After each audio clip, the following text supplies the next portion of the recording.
So we are exploring now libertarianism, and I'll be defending the kind of libertarianism that's called event causal libertarianism, which means to say that what happens in the mind is a causal process. But it can seem strange then that we can have a free will. If the mind is a causal process that has just evolved through evolution, how could that come about?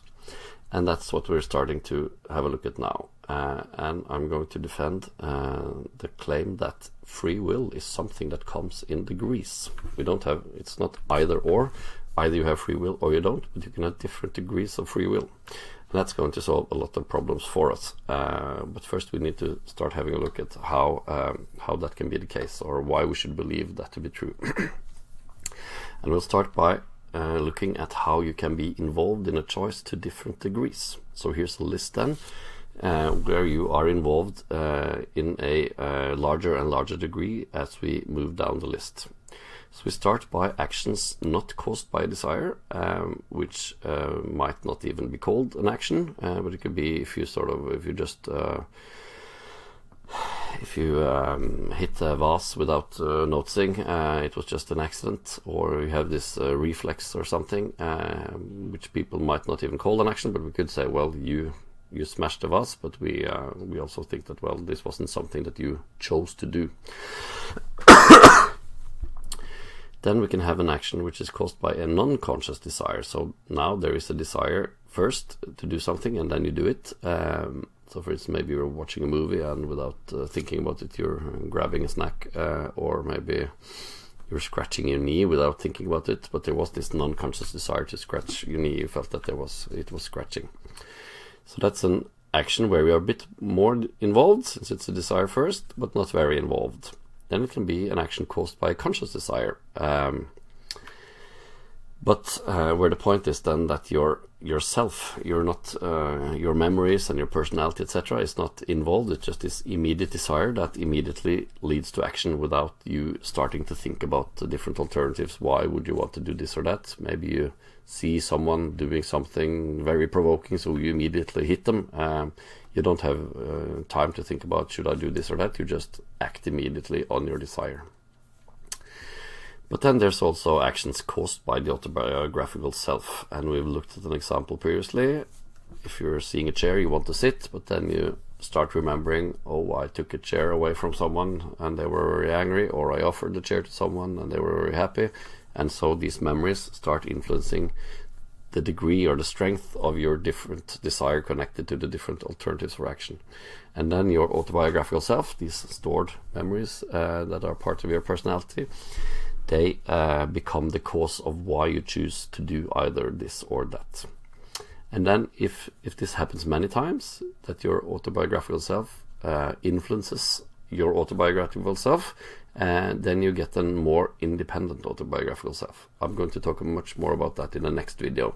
Now I'm just giving this list with examples, and I think that many people see that makes sense, that it fits our intuitions and how it works in court, etc. That we will say if you have planned something, it's more serious and we hold you more responsible than if it was just this immediate reaction.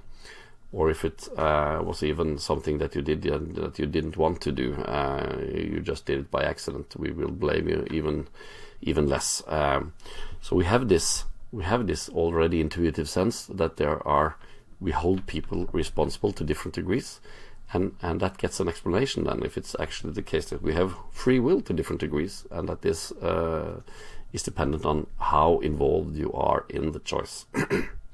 So I'm going to talk much more about both the evolution of this independent self and holding people responsible in different degrees in later videos.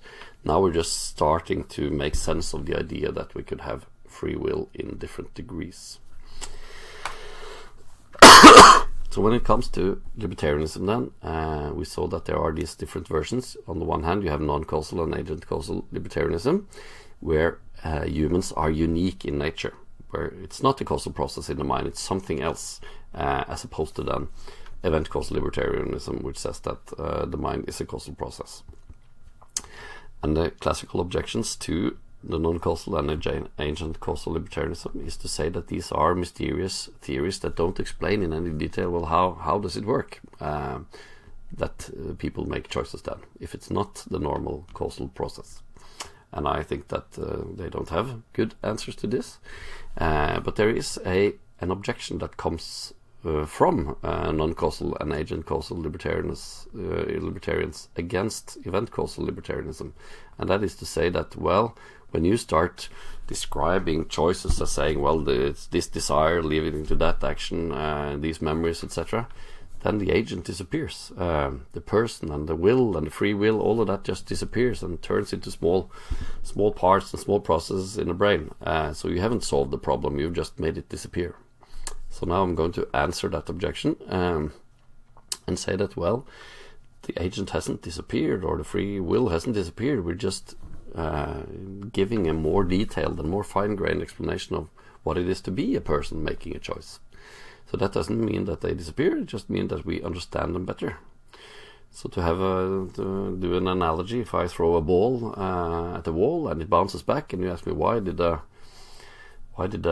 ball bounce back? Well, because the wall was hard, you can say at the macro level, but I can also give a more detailed, fine-grained explanation saying that, well, this ball is this collection of particles, and there's this tension between these particles, and when they move in the direction of the wall, which is another collection of particles with the same tension, then there's this Pauli exclusion principle. The particles can't be at the same place, so there's a reaction. It starts moving in the other direction, and you could say, well, now the ball and the wall and the hardness, it all disappeared. You haven't solved the problem, you just made it disappear.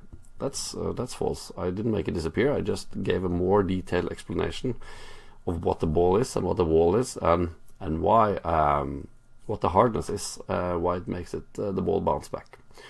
So it doesn't disappear, neither in the case of the ball and the wall, nor in the case of the agent and the free will, even if we give a more detailed explanation. So that's the content of this video, and we'll move on to talking about how we develop an independent autobiographical self in the next video.